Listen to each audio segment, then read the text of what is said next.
Fala pessoal, estamos começando mais uma aula de Estética e História da Arte e hoje nós iremos dar continuidade e também encerramento, aos principais conteúdos de arte na Antiguidade Grega.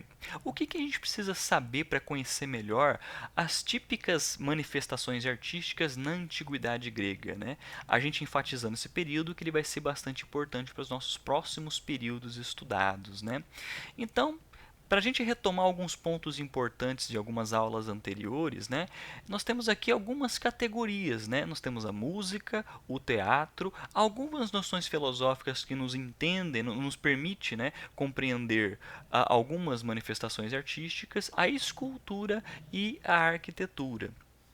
Desse modo, uma coisa que precisa enfatizar novamente, que eu acho bastante importante, é a noção de poesia. Vocês lembram que eu comentei com vocês que poesia na antiguidade grega é mais do que uma atividade que pode ser vista de forma separada, como nós pensamos nos dias de hoje, no período contemporâneo, A poesia na antiguidade grega, ela tinha seu aspecto pedagógico, formativo, educativo. Então, algumas concepções voltadas a elementos morais, elementos sociais, elementos políticos, principalmente elementos religiosos, eram passados, às novas gerações, às gerações mais jovens, educando as crianças pela via poética, pela via da poesia. Então, os poetas, como eu havia comentado nas aulas anteriores, eram como se fossem os primeiros educadores, os primeiros formadores da antiguidade grega, Porque a partir das obras de Homero, Ilíada e Odisseia, você estava formando o povo grego, Que o termo educativo, o termo formativo que eles usavam durante a antiguidade grega era paideia, que era a formação do homem grego, E a poesia tinha um aspecto pedagógico educativo nesse sentido, E um dos aspectos fundamentais da prática poética era a música. Da mesma forma que a gente não pode ver a poesia grega como algo separado da educação, A música, ela não se separa da poesia na antiguidade grega. A gente não pode dizer como a gente pensa hoje, músicas, canções e músicas instrumentais, Se você falava de música na antiguidade grega, consequentemente você também estava falando sobre poesia e também um aspecto educativo. Essas coisas todas estavam juntas, E a palavra música que deriva do grego que significa arte das musas. As musas que são essas entidades, essas deidades, que eram como se fossem as padroeiras dos artistas, dos intelectuais, dos artesãos, durante a antiguidade grega, ateniense especificamente, Na antiguidade grega, a música estava associada à dança, ao teatro e aos ritos religiosos, não deixando de lado também a própria formação do povo grego. Então você não separava música de poesia e ela sempre estava associado à dança, ao teatro e principalmente aos ritos religiosos, às homenagens ligadas às entidades religiosas no período grego. Vocês vão perceber aqui que todas essas manifestações artísticas estavam muito ligadas aos aspectos religiosos, A nossa próxima manifestação artística é o teatro. Eu já havia pontuado algumas noções para vocês nas aulas anteriores, em que o teatro ele estava relacionado aos rituais durante a caça e a colheita, Uma coisa bastante importante que preciso enfatizar que você tinha, as celebrações, os períodos que estavam celebrando, por exemplo, os solstícios de verão, o período frutífero da colheita e do plantio, e você, ou pelo menos as figuras representativas políticas de Atenas, elas organizavam, eventos teatrais, eventos de entretenimento, digamos assim, mas também em homenagem à colheita e também ao plantio e homenageando, ao solstício, os grandes deuses também as deidades ligadas à fertilidade especificamente, você tinha as obras teatrais que indicavam então esse período de celebração. Como a gente pode fazer uma analogia, um paralelo com aquilo que nós temos de celebrações religiosas judaico-cristãs, Logo que a Páscoa virá por aí, então uma típica festividade da antiguidade grega estava também relacionado a essa manifestação teatral durante o período de colheita e homenagem à fertilidade. Então você tinha um deus específico, que era o deus padroeiro do teatro, digamos assim, que é Dionísio. Dionísio, ele é o deus do teatro, o deus do vinho, o deus, né, dos excessos, digamos assim, que geralmente ele é caracterizado, né?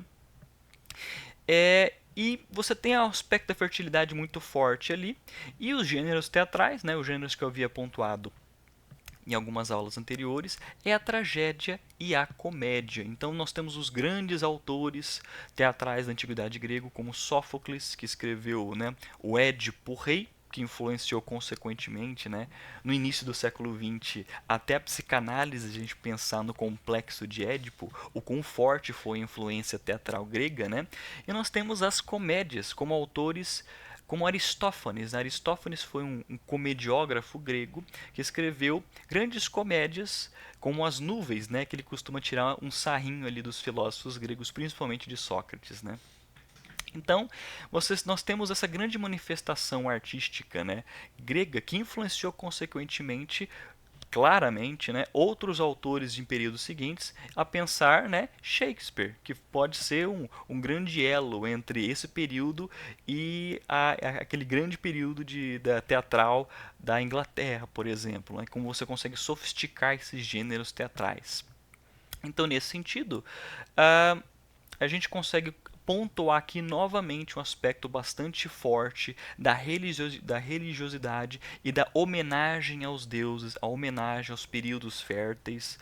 E a gente vai, quando a gente chegar em outras manifestações artísticas pontuadas aqui, a respeito de como que o homem grego da antiguidade se via e via as entidades e como que isso orientava a produção artística dele, né? Mas antes de chegar lá, só apontando uma coisa bastante importante aqui, no aspecto filosófico, né? Segundo a concepção platônica, né, uma concepção bastante forte também na antiguidade grega, quando se falava de belo, né, já que a gente está falando de manifestações artísticas, quando se falava de belo, era algo que não se separava de noções de bom e de verdadeiro. Vocês conseguem perceber que muitas coisas eram unidas no período da antiguidade grega, né? Poesia não se separa da música, poesia não se separa da educação, a noção de belo não se separa do verdadeiro e nem do bom. Então você tinha unidas concepções estéticas, éticas, epistemológicas ligadas ao conhecimento. Então tudo isso na antiguidade grega estava unido, né? Era uma coisa bastante forte da cultura grega nesse período. E nós temos a manifestação da escultura. A escultura é uma coisa que mostra mais claramente, né, como que o homem grego nessa época se via no mundo e via os deuses e via as entidades e compreendia essas ritualísticas, né, religiosas do período, né? Se vocês lembrarem de como que Homero descreve, né, na Ilíada, na Odisseia, os deuses de uma forma geral, a gente vai perceber que os deuses se assemelhavam aos homens, né? Diferentemente da concepção judaico-cristã que costuma descrever Deus, né, monoteísta, digamos assim, como algo eterno, imutável, perfeito, né? Os deuses, né, eles encarnavam virtudes humanas, então você podia ter vários deuses encarnando, ou pelo menos significando, caracterizando características específicas de qualidades humanas, mas também vícios humanos. Então, os deuses se assemelham aos homens tanto no campo das virtudes quanto no campo dos vícios, das falhas, né, das lacunas, digamos assim. Então os deuses não eram diferentes dos homens de seus defeitos e de suas qualidades, né? Mas mesmo assim, se eles queriam ter uma boa colheita, fertilidade, o nascimento de uma nova geração saudável, isso dependia de forma muito forte dos rituais religiosos em homenagem aos deuses, porque eles garantiam essas coisas. E como que eles se manifestavam para homenagear os deuses, né? Se os deuses eram semelhantes aos homens, eles construíam na escultura, né? Você tinha a representação na escultura de uma forma muito realista, né? Humana. Os aspectos do corpo humano, os aspectos até fisiológicos do corpo humano na escultura, representando os deuses, era uma coisa coisa muito realista e humanista. Se você queria homenagear os deuses em rituais, você precisava ser realista, representar os deuses de forma realista. Por quê? Porque eles eram semelhantes a nós em termos físicos, ou talvez até em concepções morais, concepções de virtude e vícios, né? E nesse sentido, você garantia uma boa colheita, uma boa geração, um nascimento, né, de uma nova geração saudável, a partir dessa homenagem, dessa ritualística, e a escultura mostrava isso de forma muito, muito enfática. Pois bem, na arquitetura, né, se a gente pensar no Partenon, em estruturas também construídas ao oráculo de Delfos, né, que era, digamos assim, a consulta do oráculo de Delfos, que tinha essas visões proféticas, né, das pessoas, também ligado às entidades, aos deuses, né, e entidades menores que eles chamam de daimon, né. A arquitetura característica, que geralmente é o carro-chefe, né, da arquitetura grega como manifestação artística da antiguidade grega, nós temos aquelas grandes estruturas, né, as estruturas grandiosas, homenageando as entidades religiosas que são os templos. Então, o templo de Oráculo de Delfos, o templo do Partenon eram essas grandes estruturas que era assim o ponto-chave da cidade. Detalhe da cidade-estado, né?